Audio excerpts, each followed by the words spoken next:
ngoding ya. Jadi hobi ngedesain,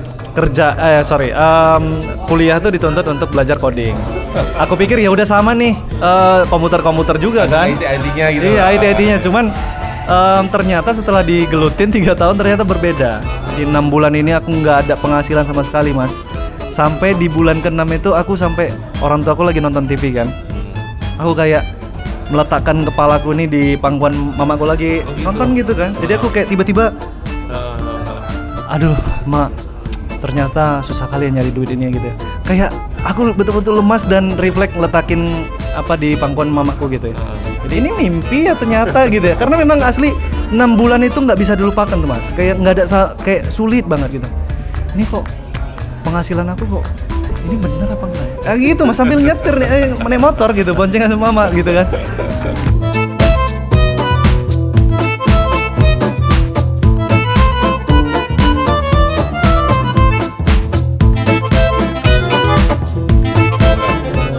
Assalamualaikum warahmatullahi wabarakatuh. Masya Allah. Kejutan yang kedua, tadi ketemu sama Caps Lock Art, sekarang ketemu sama Bang Rio Purba. Wih. Halo semua. Ya. Panggilannya apa nih, Mas? Panggilannya apa ya? Teman-teman juga aja. Belum ada panggilan khusus nih, Bang. Iya, segitulah. Kalau Bang Rio panggilnya apa? Teman Rio Purba. Oh, teman Rio Purba. Berarti teman Arya Purba. Nah gini, alhamdulillah Bang ya. Maksudnya kita terakhir ketemu kapan sih? Masih ingat nggak? Kayaknya 3 tahun yang lalu, 3 tahun. Yang kemarin klien orang Jepang itu kapan? Itu di Slab ya? Di Slab. Oke, iya. Nggak lama dari situ setahu aku, Mas. Iya. Oke. Berarti udah beberapa tahun yang lalu lah ya? Yes, betul. Beberapa tahun yang lalu dan sekarang sudah menjelma menjadi seorang influencer yang sudah ratusan K. Luar biasa. Kayaknya Mas Aryo menyusul nih. Wah, ini makanya ini panutan ya. udah lama sebenarnya ya pengen ya kayak konten-konten gini. Soalnya gini Bang. Jadi alasan kenapa terus ngonten itu tuh kan kalau misalkan kita bikin kayak semacam workshop atau seminar kayak Creators Meetup, itu kan sekali bikin habis itu udah nggak ada rekodnya secara proper gitu kan, nggak diedit, dan teman-teman dari luar kota itu kalau mau datang itu nggak bisa kan gitu, apalagi luar pulau gitu, wah nggak bisa datang gitu kan, sayang gitu kan. Ya udahlah sekalian aja mending dikontenin dan bisa diputar ulang dan insya Allah bisa menginspirasi banyak orang gitu. Luar biasa. Soalnya juga akhir-akhir ini kan udah jarang ya ada acara-acara meetup kayak gitu kan. Betul. Makanya akhirnya ya kita terinspirasi lah, maksudnya udahlah kita kontenin aja sekaligus ngobrol-ngobrol sama siapa gitu, ketemuan kayak gini-gini ya. Apa ya, obrolan kayak gini di warung kopi tapi insya Allah berfaedah gitu Pak. Keren. Karena nggak semua orang juga bisa langsung kontak si desainer A atau B gitu kan, punya akses ke mereka. Terakhir aku nonton yang dari channel Mas tuh di Sumur Kreatif. Oh, Sumur Kreatif. Iya. Itu terakhir aku tonton tuh. Oke. Gini Bang, ini kan seorang Rio Purba, wes. Ini kan selama ini kan mengupas kehidupan orang-orang, tapi jarang dikupas kehidupannya sendiri. Nah ini kan mesti banyak yang penasaran juga kan Bang. Bagaimana seorang Rio Purba ya kan di daerah Medan sana ya Bang ya. Itu yang notabene itu bukan orang apa ya, misalnya bukan orang yang di kota Pulau Jawa atau bahkan mungkin di ibu kota ya kan, tapi bisa menjelma salah satu influencer graphic design yang paling ikutilah ya. Bener Bang, maksudnya ini menarik Bang, maksudnya kan itu gimana ceritanya dulu masih ngikutin yang pas ya itu apa awal-awal tuh kan di Facebook itu avatarnya masih pakai yang foto yang kuning gitu kan, nah kayak gitu. Nah bisa sampai sejauh ini tahu-tahu udah di endorse bahkan instansi ada pemerintahan segala macam. Nah coba Bang mungkin bisa kayak diceritain singkat ya dulunya gimana, terus akhir tuh perjalanannya dulu dan tahun berapa dan sekarang nah sampai di titik ini gitu Bang. Aduh, ini panjang ceritanya nih Mas.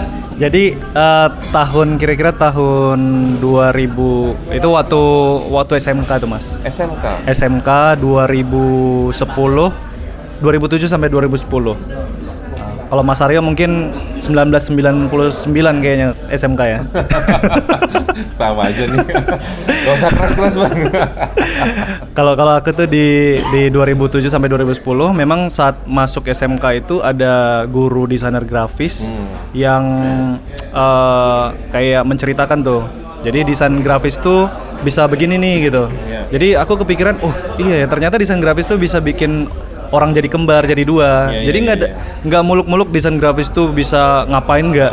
Jadi hanya karena bisa bikin sesuatu yang tidak real itu menjadi real gitu di dalam visual, sehingga aku akhirnya tertarik. Waktu itu belum ada smartphone yang bisa internetan, di rumah juga nggak ada internet, jadi setiap pulang sekolah selalu singgah ke warnet untuk downloadin tutorial-tutorial terbaru. Dari situ akhirnya mulai penasaran gitu kan, ikutin tutorial terbaru, update terus hingga akhirnya itu di SMK itu ada di Mading ada kayak sayembara juga kompetisi tapi di lokal Medan. Gitu. Diadakan SMA negeri, terus ada bimbingan belajar tuh ngadain sayembara gitu. Akhirnya kebetulan aku di kelas tuh ada 2 orang, satu cewek gitu ya. Kita selalu bersama tuh dua-dua itu ikutin setiap sayembara yang ada di Kota Medan. Nah, memang dari semua sayembara tuh ya kita semua dapat juara, kita berdua, tapi si cewek ini temanku ini yang lebih unggul tuh. Gitu. Lebih cantik desainnya, lebih bagus gitu. Jadi kalau aku juara 3, dia juara 1. Kalau aku harapan 1, dia juara 2 kayak gitu. Dia lebih bagus lah desainnya. Sekarang masih ngedesain juga dia? Kebetulan sekarang udah enggak. Kayaknya Rio Purba itu menang bukan karena bagusnya cuy, tapi karena konsisten ya kayak. Mantap. Bang itu SMK apa, jurusan apa itu? SMK jurusan TKJ.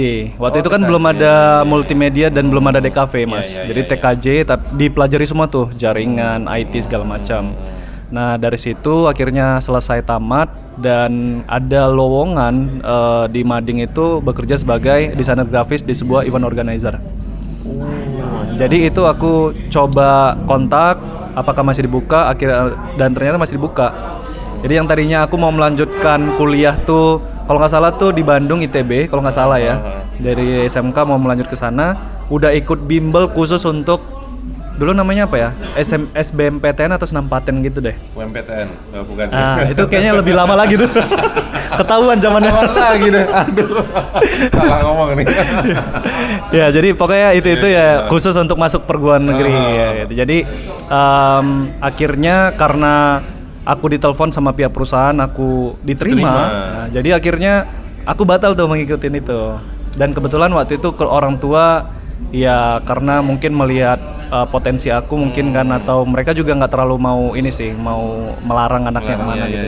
Jadi akhirnya aku diizinkan, nggak jadi kuliah di situ. Akhirnya aku bekerja. Mungkin ceritanya panjang tapi waktu itu aku kerja sambil kuliah, Mas. Oh, gitu. Kuliahnya malam, yang penting ada kuliah malam aku masuk deh di situ. Jadi aku cari tahu Politeknik swasta D3 waktu itu dan ada kuliah malamnya. Dan kebetulan jurusan yang ada kuliah malamnya itu pemrograman komputer. Ngoding ya. Jadi hobi ngedesain, kuliah tuh dituntut untuk belajar coding. Aku pikir ya udah sama nih, komputer juga kan. IT-nya gitu. Iya, IT-nya. Cuman ternyata setelah digelutin 3 tahun ternyata berbeda. Berbeda. Akhirnya tapi dari situ karena aku udah berhenti bekerja karena harus fokus waktu itu tugas akhir ya di kuliah. Aku berhenti resign dari kerjaan. Nah di situ aku mikir, selama ini aku bekerja, aku biayai uang kos dan jajan sendiri, uang kuliah dari orang tua memang. Jadi yang udah terbiasa nerima gaji, ini dari mana nih gajinya nih untuk bayar uang kos, jajan. Jadi aku kepikiran coba cari deh di Google gitu ya, cara cari duit online dari desain ada nggak? Ternyata ketemu 99 Designs. 99 Designs. Ya, itu 2012. Itu berarti step awal untuk masuk ke dunia online internasional itu ya? Yes, itu lebih serius lagi dong seharusnya kan. Karena kalau di IO itu desainnya itu ya ala kadarnya, yang penting itu desain-desain itu ada gitu kan, dicetak. Nah, tapi kalau di skala internasional pasti beda. Ya. Itu aku ikutin setiap hari, dulu belum ada pembatasan kayak sekarang Mas. Jadi setiap hari itu mungkin di atas 5 kontes aku ikutin. Mungkin sampai 10, karena aku berpikiran logo simple banget kan. Iya. Buat bikin-bikin, selesai upload, terus upload lagi, ikut kontes kedua, bikin-bikin, upload kayak gitu-gitu. Itu kok bisa seyakin itu Bang? Maksudnya itu ngelihat dari mana? Di YouTube atau blog atau apa itu? Sebenarnya bukan kata yakin sih, tapi nggak ada pilihan aja. Karena kan udah nggak terima gaji. Iya. Jadi mau karena melihat satu kontes itu minimal $200 kan. Wah, ini harus. Oh gitu. Kayaknya ini satu-satunya jalan yang aku punya gitu. Iya. 1 bulan pertama setiap hari ikut nggak ada yang menang. Bulan kedua juga, dan akhirnya di bulan ketiga itu, di pertengahan bulan ketiga aku menang.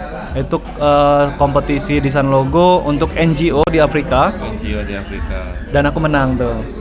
Jadi itu di kontes desain pertama yang aku menangin, dan dari situ ternyata begini harus buat presentasinya, ternyata logo yang seperti ini yang disukai klien-klien luar negeri.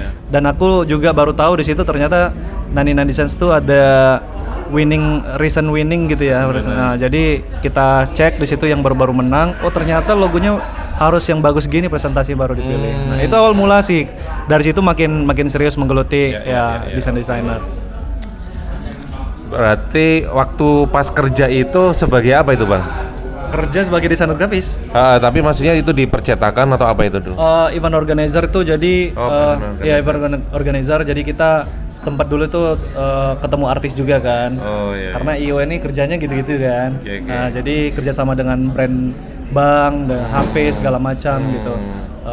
Jadi ya aku yang mengurusin semua desain-desain promosi untuk event-event ini gitu. Oh, jadi dari situ juga udah ini ya, istilahnya paling enggak udah merasakan industri desain gitu ya. Betul, walaupun aku sadar kalau aku lihat desain-desain aku yang zaman IO dulu jelek minta ampun tuh.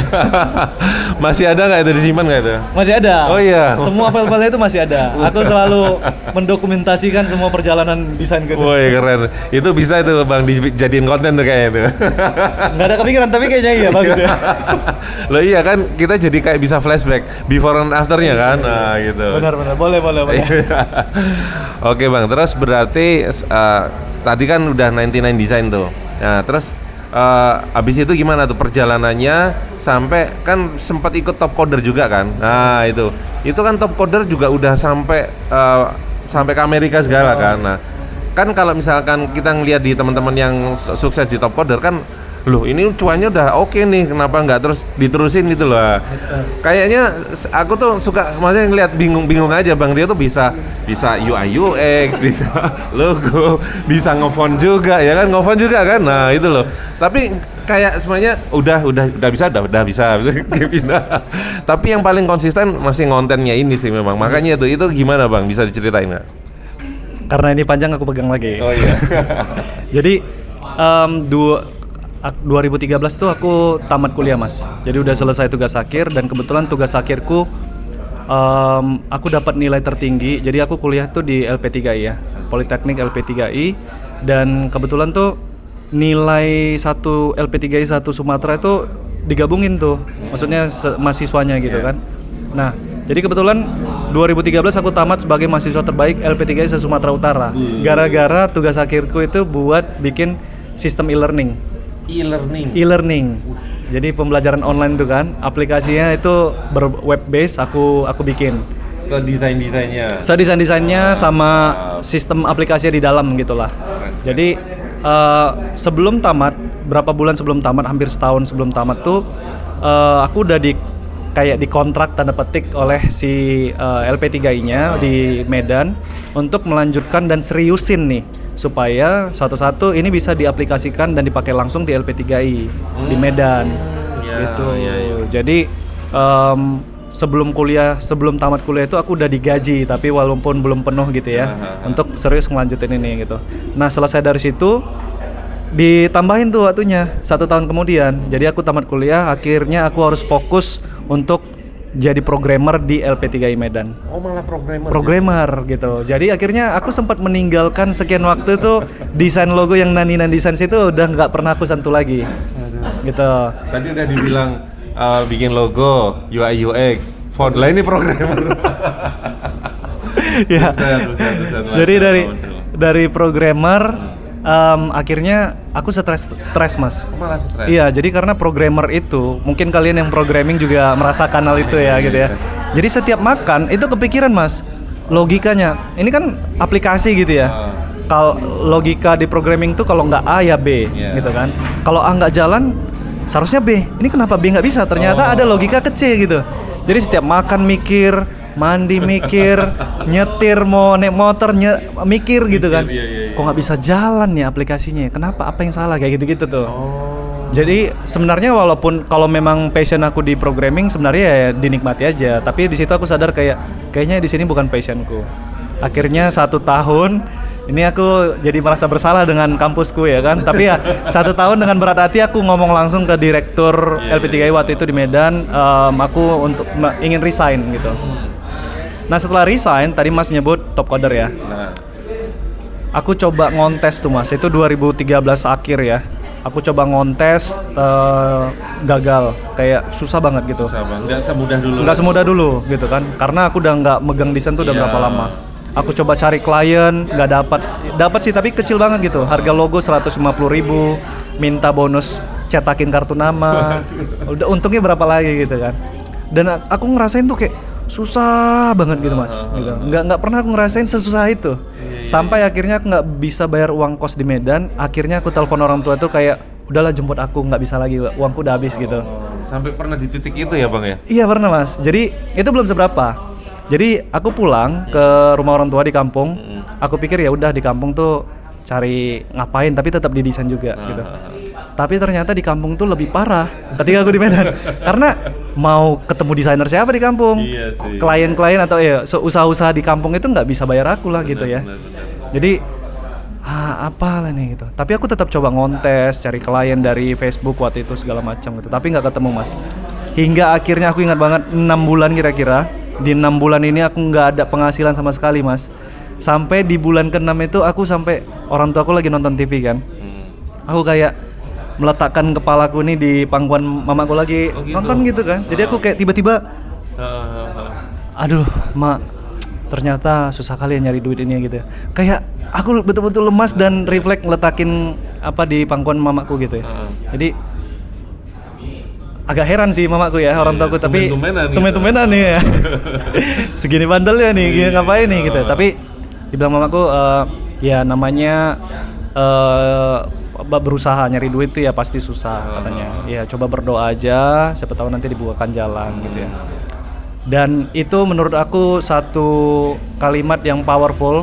Aku nggak ngerti magisnya, mistisnya gitu gimana, tapi tiba-tiba nggak lama dari situ ada yang namanya Mas Aryo pasti kenal, Bang Fajar Maulana. Bang Fajar, ya. Bang Fajar Maulana nggak lama dari situ Mas, kira-kira seminggu atau 2 minggu gitu kan. Itu kayak add friend, kayak menambahkan teman aku nggak tahu jalan ceritanya dari mana gitu ya. Tahu-tahu nge-add aja. Iya, tahu-tahu nge-add terus kita berteman chatting-chattingan. Waktu itu Bang Fajar kenalin Top Coder, mau nggak nih aku kenalin Top Coder, situs baru, nggak baru sih, tapi untuk desainer Medan tuh kayak baru lah gitu di Indonesia. Ini lagi butuh banyak desainer nih, mau bangun community di Indo. Biar aku jelasin, aku kebetulan di Medan. Lah, abang di Medan, yaudah ketemu yuk, gitulah. Karena ini kayak kesempatan baru lagi gitu kan. Aku beberapa kenal dengan desainer Medan, aku ajakin juga, boleh nggak bang? Boleh gitu. Akhirnya kita ketemu di sebuah cafe. Abang itu kayak ya Mas Aryo pasti punya teman-teman yang prospek MLM gitu ya. Jadi ada TV gitu. Ini begini jelasin gitu ya. Jadi kamu berminat nggak? Berminat bang. Ayo coba aku bimbing ya, nanti kalian daftar dulu segala macam gitu. Ya lagi-lagi sama kayak yang waktu di logo itu aku nggak ada basic sama sekali, tapi aku belajar sendiri kan otodidak. Tapi bedanya waktu di logo itu aku asal bikin aja langsung upload Mas. Nah, sedangkan di Top Coder yang fokusnya tuh di UI UX design, yang sama sekali tuh aku awam dan nggak ngerti. Jadi setelah pulang dari Medan itu ketemu Bang Fajar, 1 bulan itu full aku nggak ada pegang sama sekali di Top Coder Mas. Aku beli e-course ya gitu kan. Terus aku baca artikel tentang UI itu apa, UX itu apa. Itu 1 bulan tuh belajar fokus di rumah tuh Mas. Loh, tapi bukannya udah coding-coding, programmer, bikin web itu kan minimal kan basic-basic udah tahu kan? Benar, tapi ternyata apa yang gue pelajari yang baru ini nggak ada sama sekali sangkut pautnya dengan apa yang aku tahu kemarin tuh. Jadi ternyata kayak desain website itu ternyata ada gridnya. Yang dulu itu di waktu di tag tugas akhirku nggak ada sama sekali. Ya sekedar kayak desain poster, desain apa ya udah gitu. Jadi dari situ aku belajar, oh ternyata bikin website, bikin mobile apps itu ada teorinya gitu, yang harus dipelajari. Makanya aku baca artikel, aku beli e-course waktu itu berbayar segala macam gitu. Fokus mas, belajar 1 bulan, akhirnya aku berani untuk terjun ke Top Coder. Jadi uniknya di Top Coder tuh kontesnya ada checkpoint. Ya, checkpoint. Jadi kalau kita masuk ke ronde 2 kita dapat kayak uang jajan $50, $100. Nah, aku targetin itu gitu. Jadi aku lebih matang lah dalam berkontes gitu ya. Jadi kayaknya gak usah muluk-muluk hadiah utama. Muluk-muluknya nargetin itu aja, checkpoint aja. Betul. Jadi nargetin checkpoint, kalau aku bisa menang 3 checkpoint, 3 kontes aja checkpoint 100 udah dapat 300. Lebih banyak dari kontes yang sebelumnya $200 gitu ya. Jadi akhirnya bulan pertama itu kalau nggak salah ya, kalau aku nggak salah itu $300 gitu lah. Kalau rupiahin tuh 4 juta gitu ya. 4 juta, 5 juta, 6 juta itu mulai naik tuh. Akhirnya itu di bulan ke-5 atau di bulan ke-6 itu aku dapat kontes yang pertama itu sekitar $1.000 mas. Di bulan 4 atau ke-5, 5 atau 6 gitu ya. Baru dari situ mulai rutin penghasilan aku yang tadinya itu sama sekali 0, 6 bulan gitu ya, nggak ada penghasilan sama sekali. Mulai naik 4 juta, 5 juta, 6 juta, akhirnya bisa ngerasain 2 digit ya kan. Mulai naik segala macam. Wah, itu kayak aku sampai ada satu saat mas. Jadi masih di kampung nih ya. Jadi ada undangan, kalau di Jogja, bahasa Jogja undangan apa? Kondangan ya? Kondangan ya. Nah, kondangan gitu ya. Ada keluarga yang menikah. Jadi aku naik motor gitu kan. Boncengan sama mamaku di belakang. Jadi kita berdua pulang dari situ. Ini karena di kampung tuh kan jalannya kan gini-gini apa sih kilok-kilok gitu ya. Nah, jadi agak naik kayak pegunungan gitu kan. Jadi selesai kondangan, aku pulang dari kondangan itu, aku santai mas, kayak masih nggak percaya ini mimpi ya ternyata gitu ya. Karena memang asli 6 bulan itu nggak bisa dilupakan tuh mas. Kayak nggak ada kayak sulit banget gitu. Ini kok penghasilan aku kok ini bener apa enggak? Gitu mas, sambil nyetir nih, naik motor gitu, boncengan sama mama gitu kan. Aku tadi lupa cerita ya, tapi semua orang yang follow aku itu pasti udah tahu cerita aku kehilangan motor mas. Oh, kehilangan motor. Iya, di sela-sela itu waktu aku kerja sebagai programmer itu, aku beli motor Fiction Cash. Tapi 3 bulan itu langsung hilang, karena aku pacaran malam-malam beli nasi padang gitu kan. Keluar dari nasi padang nih hilang, udah nggak ada tuh. Itu tadi miss ya, belum aku ceritain. Nah di sepulang ini mas, kayak pulang kondangan sama mama tadi kan, lagi temenong kok ini nyata apa enggak ya, kok rezekinya banyak banget gitu dari Tuhan. Tiba-tiba mas lewat motor Fiction kencang nih, aku lagi kayak temenong berimajinasi gitu lah kan. Langsung kayak kebangun gitu. Tiba-tiba kayak flashback kayak di film-film itu gitu ya. Tiba-tiba nginget momen yang fictionku hilang gitu. Tapi bukan fictionnya. Gitu. Iya. Jadi aku teringat. Ini udah dari Tuhan nih jawabannya nih. Jadi kalau ibaratnya nyambung dengan apa yang mama aku bilang tadi kan, berdoa segala macam. Akhirnya ketika kita ikhlas itu diganti berapa kali lipat tuh dengan apa yang dihilangkan, hilang kemarin gitu. Itu sampai sekarang masih nggak percaya gitu lah. Iya. Mungkin kalian udah tahu itu cerita fiction yang hilang ya, tapi untuk yang sekomplit ini kayaknya masih di channel Mas Aryo. Wah, asli ini merinding terus loh bang, beneran asli. Masalahnya apa? Yang bikin merinding itu adalah doa seorang ibu tadi loh bang. Itu. Benar. Itu yang apa ya? Ya kadang tuh kita terlalu tanda kutip ya, mendewakan usaha. Jadi teknis apa-apa pokoknya usaha yang hal-hal yang kayak gitu malah kita tuh nggak kepikiran gitu loh. Iya kan? Betul. Padahal justru ini buktinya kan, ya kan? Justru doa orang tua itu wah Masya Allah banget, luar biasa ya bang ya. Itu sama juga bang, saya juga ngerasain juga kayak gitu. Pokoknya apapun itu kalau kita udah disupport sama orang tua itu insya Allah pasti dimudahin. Dan apa ya? Ya ibaratnya kan kita kayak tadi kan cerita itu kan kayak nggak sengaja gitu kan. Betul. Tahu-tahu gitu aja itu. Itu kan ya udah di skenario lah pasti kan sama Tuhan kan. Jadi istilahnya tuh terus tiba-tiba terucap doa seorang ibu terus akhirnya bisa kayak gitu tuh. Ya itu pasti jelas nggak mungkin lah gitu. Ya apa namanya itu faktor X. Nah, faktor X ya. Faktor X yang ya itu biasanya memang suka nggak diperhatiin. Padahal itu sama pentingnya dengan faktor teknisnya ya kan, Kadang Bang. kita sepele akan hal itu gitu. Iya. Kita kayak kita sanggup nih menggunakan kekuatan kita, kepintaran kita gitu ya. Iya. Tapi ternyata itu kita lupa tuh. Jadi mungkin buat teman-teman yang karirnya stuck mungkin cari deh ya atau Iya. telepon orang tua atau pulang ke rumah gitu ya. Siapa tahu mungkin ada hubungan teman-teman dengan orang tua yang masih kurang baik. Nah. Ya kan. Jadi kalau orang kalau bisa dibilang itu kalau misalkan kita ya itu kan ada pesugihan syariah lah gitu. Tapi dicoba, Iya, wajib iya, dicoba teman-teman. Jadi memang itu memang apapun itu terlepas dari kepercayaan ya Bang ya. Betul. Itu tuh bener-bener ke doa orang tua tuh ajaib lah pokoknya ya kayak gitu Bang. Tapi yang bikin aku lebih nggak nyangka adalah ketika aku berkunjung kemanapun, itu pasti ada aja yang bilang, Mas Rio, aku jadi desainer tuh gara-gara kamu. Mas Rio, aku dapat klien, aku bisa jadi gini itu gara-gara. Tapi aku tetap nggak nyangka, Mas. Masa sih gitu? Kayak yang Adgi Design Week nih kan, banyak banget tuh yang minta foto terus nyempil gitu kata-kata itu. Tau nggak, Mas? Aku tuh jadi desainer tuh gara-gara nonton video kamu tuh tahun 2000 sekian gitu kan. Ini Instagram aku segala macam. Dan itu jumlahnya banyak banget yang bilang gitu. Dan sampai sekarang tuh aku nggak nyangka karena aku merasa masa sih itu kan konten yang biasa gitu ya, bukan rahasia yang gimana yang aku sebarin. Iya. Tapi ya bersyukur lah buat kalau teman-teman merasa konten-konten aku itu ya bermanfaat. Kayak konten Mas Aryo nih.